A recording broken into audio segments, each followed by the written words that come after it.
Chapitre 60, elle qui doit être testée. Ô vous qui avez cru, ne prenez pas pour allié mon ennemi et le vôtre, leur offrant l'amitié, alors qu'ils ont nié ce qui vous est parvenu de la vérité. Ils expulsent le messager et vous-même parce que vous croyez en Allah, votre Seigneur. Si vous êtes sortis pour lutter dans mon chemin et pour rechercher mon agrément, leur témoignerez-vous secrètement de l'amitié, alors que je connais parfaitement ce que vous cachez et ce que vous divulguez? Et quiconque d'entre vous le fait s'égare de la droiture du sentier. S'ils vous dominent, ils seront des ennemis pour vous et étendront en mal leurs mains et leur langue vers vous, et ils aimeraient que vous deveniez mécréants. Ni vos proches parents ni vos enfants ne vous seront d'aucune utilité le jour de la résurrection, Allah, décidera entre vous, et Allah est clairvoyant sur ce que vous faites. Certes, vous avez eu un bel exemple à suivre, en Abraham et en ceux qui étaient avec lui, quand ils dirent à leur peuple, nous vous désavouons, vous et ce que vous adorez en dehors d'Allah.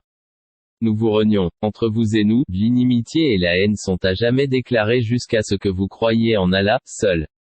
Exception faite de la parole d'Abraham, adressée à son père, j'implorerai certes, le pardon, d'Allah, en ta faveur bien que je ne puisse rien pour toi auprès d'Allah.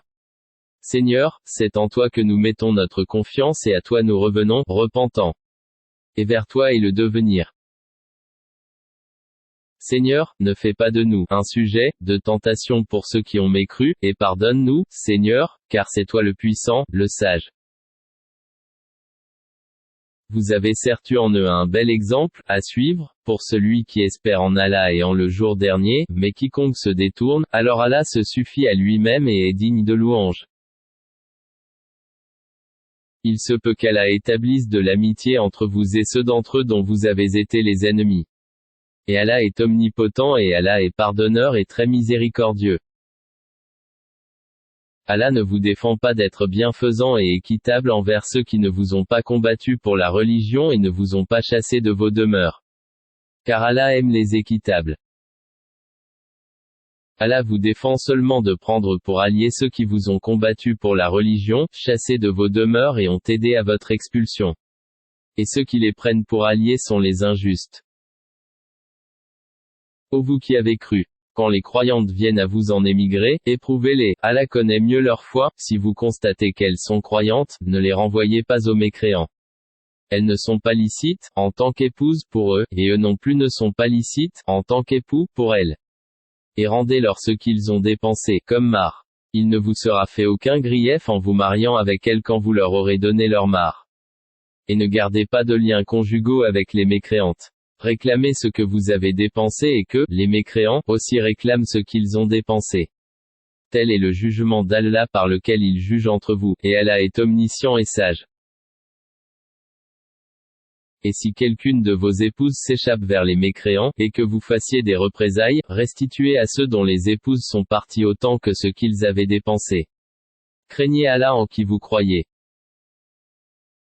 Ô prophète, quand les croyantes viennent te prêter serment d'allégeance, et en jurent, qu'elles n'associeront rien à Allah, qu'elles ne voleront pas, qu'elles ne se livreront pas à l'adultère, qu'elles ne tueront pas leurs propres enfants, qu'elles ne commettront aucune infamie ni avec leurs mains ni avec leurs pieds et qu'elles ne désobéiront pas en ce qui est convenable, alors reçois leur serment d'allégeance, et implore d'Allah le pardon pour elles. Allah est certes, pardonneur et très miséricordieux. Ô vous qui avez cru, ne prenez pas pour alliés des gens contre lesquels Allah est courroucé et qui désespèrent de l'au-delà, tout comme les mécréants désespèrent des gens des tombeaux.